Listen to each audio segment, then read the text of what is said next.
அனைவருக்கும் வணக்கம். இன்றைய தினம் சட்டமன்றம் இந்த ஆண்டில் முதல் முறையாக கூட்டப்பட்டது. முறைப்படி ஆளுநர் அவர்கள் வந்தார்கள். முறைப்படி சபாநாயகர் முதலமைச்சர் வரவேற்றார்கள். பிறகு ஆளுநர் பேசும்போது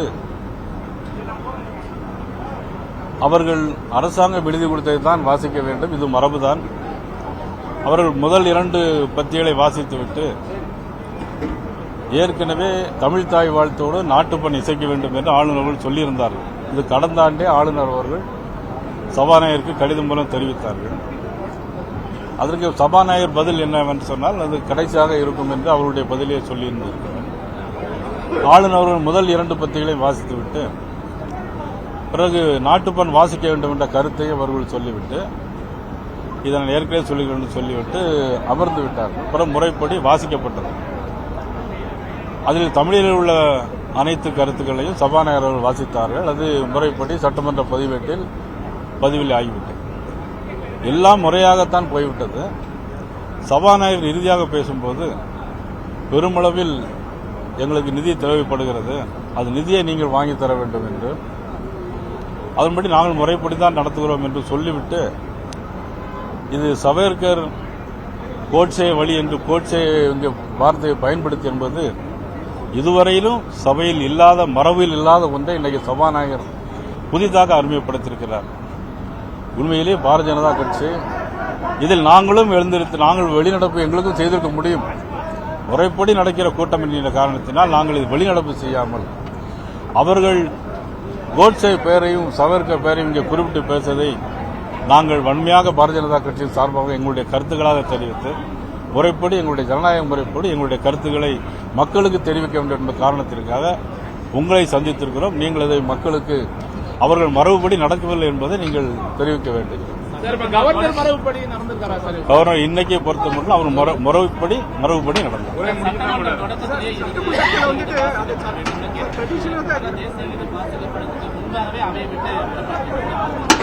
இல்ல அவர் என்னன்னா அவர் ஏற்கனவே அவர் சொன்னதே செய்யல அப்படிங்கறதால அவர் போயிட்டார்.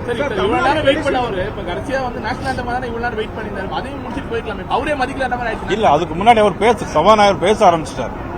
அதுக்கு முன்னாடி சபாநாயகர் மரபை மீறிட்டார். அவர் எப்படின்னாக்கி எப்படி நிதி வேணும் இதெல்லாம் யாரும் பேச மாட்டாங்க.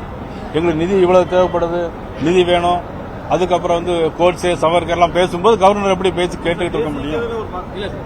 அது முடியாது, அதை கேட்டுட்டு இருக்க முடியாது. அவங்க சபாநாயகர் மரபு மீறினவன தான் அவர் என்ன அதுக்கப்புறம் அவர் இருக்க முடியாது இல்லையா, அந்த இடத்துல இருக்க முடியாது. இப்ப நாங்களே இருந்து போயிருக்கலாம். சரி, நாங்களும் மரபு ஒரு பாரதிய ஜனதா கட்சி ஒரு முறைப்படி நடக்க வேண்டும் என்பதற்காக தான் நாங்களும் அதில் இருந்துச்சு வெளியே வந்தோம். அவர் பேச அது சபாநாயகர் மண்டபத்துக்குள்ள அவருடைய தீர்ப்பு தான் நம்ம சொல்ல முடியும். அதை எது நம்ம என்ன செய்ய முடியும்? அது முறைப்படி தவறு. அவர் கவர்னர் பேசுவதையும் பதிவில் இருக்க வேண்டும்.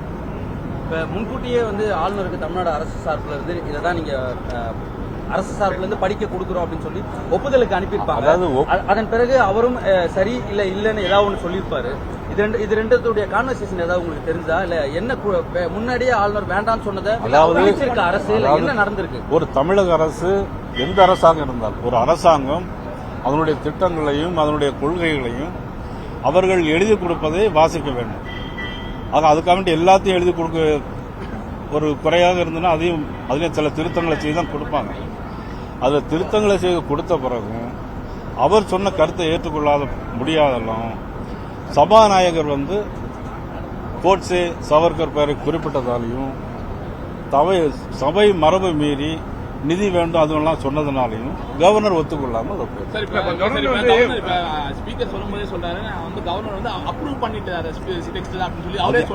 அது இருக்கட்டும். இல்ல அது இருக்கட்டும். இங்க சவர்கர் கோட்சே பேரெல்லாம் உச்சநீதிமன்றம் ஆளுநரும் முதல்வரும் ஒன்னா பேசி பிரச்சனை இல்லாம வாங்க சொன்னீங்க. இதுக்கு மத்தியில உட்கார்ந்து பேசினதுக்கு அப்புறம் தொடர்ந்து ஏன் இந்த பிரச்சனை வந்துகிட்டே இருக்குது? ஒன்னா வெளியே ஒரு பேசுறாங்க, இல்ல இந்த பிரச்சனை வந்துட்டே இருக்கு. எப்பதான் பேசி முடிப்போம்? எப்பதான் வரும்? அதாவது தமிழக முதலமைச்சர் தலைமையில கவர்னர் ஆளுநர் உட்கார்ந்து பேசிட்டாங்க. பேசிய பிறகு இந்த கூட்டத்திற்கு முறையாம எல்லாமே போயிருக்கு.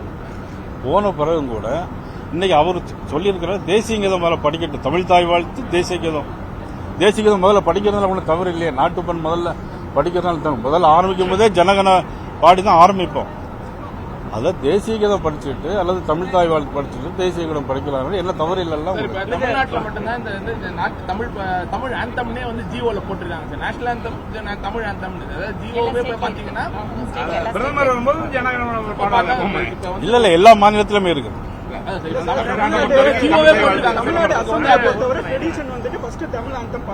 நீங்க மினிஸ்டரா இருந்தீங்க, இதனால அப்படிதான் நடந்திருக்கு. நீங்க இருக்கும் போது அப்படிதான் இல்ல நான் அதை மாற்றி ஒன்னும் சொல்லல. இருந்தாலும் அவங்களுடைய கவர்னருடைய கருத்து இது. அப்ப அவர் கருத்து இத்தனை நாள் பார்லிமெண்ட் ட்ரெடிஷனுக்கு எதிராக தானே இருக்கு அவர் சொன்னது. இல்ல அவர் சொன்னதுனால அவர் சொல்லியிருக்காரு. அவர் ஏன் எழுந்து போனாருங்கிறத புரிஞ்சுக்கணும். ஏன் எழுந்து போனாருங்கிறத தேவையில்லாத வார்த்தைகள் சபாநாயகர் பேசுறதுனால அவங்க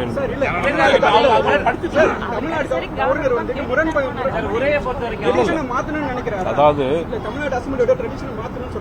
அவரு மாத்தணும் நினைக்கிறார். அதாவது நல்ல தெரிஞ்சுக்கணுங்க, அவரு அரசாங்கம் எழுதி கொடுத்தத முழுக்க கேட்டு முடிச்ச பிறகுதான் இந்த கான்வர்சேஷன் வந்த பிறகு எழுந்து போறாரு. நல்ல சார் அதெல்லாம் இருக்கட்டும். நான் சொல்றேங்க, நான் சொல்ல கொஞ்சம் தயவு புரிஞ்சுட்டு பேசுங்க. அதான் என்னன்னா, அது ஒரு பக்கம் இருந்தா கூட முழுக்க அவர் படிச்சு கேட்டுட்டார். அவர் கேட்ட பிறகு சபாநாயகர் வந்து தேவையில்லாத வார்த்தைகள் பேசும்போது தான் எழுந்திருச்சுப்பாரு. அதுலதான் முரண்பாடு எங்க ஆரம்பிக்கு நல்லா புரிஞ்சுக்கிடுங்க. முரண்பாடு எங்க ஆரம்பிக்குன்னா முழுக்க கேட்டுட்டாரு, உட்கார்ந்து முழுக்க கேட்டுட்டாரு. அப்போ சபாநாயகர் பேசுறத அவருடைய உதவியாளர்கிட்ட தமிழ்ல கேட்கிறார், என்ன பேசுறாங்கன்னு கேட்கிறாங்க. கேட்ட பிறகு இதெல்லாம் இந்த வார்த்தைகள்லாம் வந்த உடனே தான் சபாநாயகர் இதெல்லாம் பேசாம இருந்திருந்தா முழுசா இருந்திருப்பாங்க. சபாநாயகர் இந்த வார்த்தை பேசாம இருந்தா ஆளுநர் முழுசா இருந்திருப்பாங்க. அது எந்த மாற்றுக்கிறது கிடையாது. இல்ல அதெல்லாம் அப்புறம் ஆரம்பிச்சு அவர் இருந்திருக்க அவசியம் இல்லல்ல. நான் சொல்ல நல்லா புரிஞ்சுடுங்க. அதாவது ஃபுல்லா கேட்டுட்டாரு, கேட்டுட்டாரு. அவர் கேட்டுட்டு அதுக்கு பிறகு சபாநாயகர் பேசினதுக்கு அப்புறம் அவர் போறாரு. இல்ல சார், இப்ப ஆளுநர் உரையை பொறுத்த வரைக்கும் கவர்மெண்ட் வந்து தயாரிச்சு ஆளுநர்கிட்ட தான் அனுப்பி அவர் இசைவளிக்கப்பட்ட பிறகுதான் வந்து அது வந்து அதன் பிறகு அவைக்கு வந்ததுக்கு அப்புறம் வந்துட்டு அதுல வந்து எனக்கு உடன்பாடு கிடையாது, தார்மீக ரீதியாகவும் உடன்பாடு. அதான் என்ன நல்லா புரிஞ்சுக்கங்க. அப்படின்னாச்சு கவர்னர் வந்து உரையிலே இருக்கு என்னன்னா, மத்திய அரசு இவ்வளவு உதவி தேவைப்பட்டோம் தரல அப்படின்னு அவங்க சொல்லிட்டாங்க. அதுக்கு பிறகு சபாநாயகர் இது வரணும், கோட்ஸ் சவர்கர் பேசுறதுனால தான் முரண்பாடு. இல்ல சார், அது வெளியில போனது. நான் சொல்றது வந்து படிக்க ஆரம்பிக்கும் போதே வந்து நிறைய அவர் அதெல்லாம் ஒண்ணு சொல்ல. படிக்க ஆரம்பிச்ச பிறகும் அவரெல்லாம் உட்கார்ந்து கேட்டுட்டு தானே இருக்காரு. அப்பவே எழுந்திருச்சு போயிருக்கலாம். நீங்க கேட்கிறபடி அப்பவே அவர் எழுந்திருச்சு போயிருந்தாருன்னா அது முரண்பாடு. நான் முரண்பாடுக்குள்ளே வரல சார். நான் என்ன கேட்கிறேன், ஏன் வந்து இசைவளிக்க, அதாவது வந்து அவர் தான் அப்ரூவ் கொடுத்திருப்பாரு. அதாவது என்னன்னா, இது வந்து அரசியல் ரீதியா தான் சார் பார்க்க முடியும். நீங்க எப்படி வேணாலும் பாத்துக்கலாம், மக்கள் எப்படி பார்க்காங்க, நீங்க எப்படி வேணாலும் பாத்துக்கலாம். அதுக்கு நாங்க பொறுப்பேற்க முடியாது. இல்ல இப்ப ஸ்ரீதர் கேட்கறதுக்கு நான் பொறுப்பேற்க முடியாது. இல்ல என்னுடைய வியூ வந்து முரண்பாடு வார்த்தைகள் தேவையில்லை. அதாவது எப்பொழுதுமே எந்த சபாநாயகரும் எந்த மாநிலத்திலையும் இந்த மாதிரி நடந்தது கிடையாது.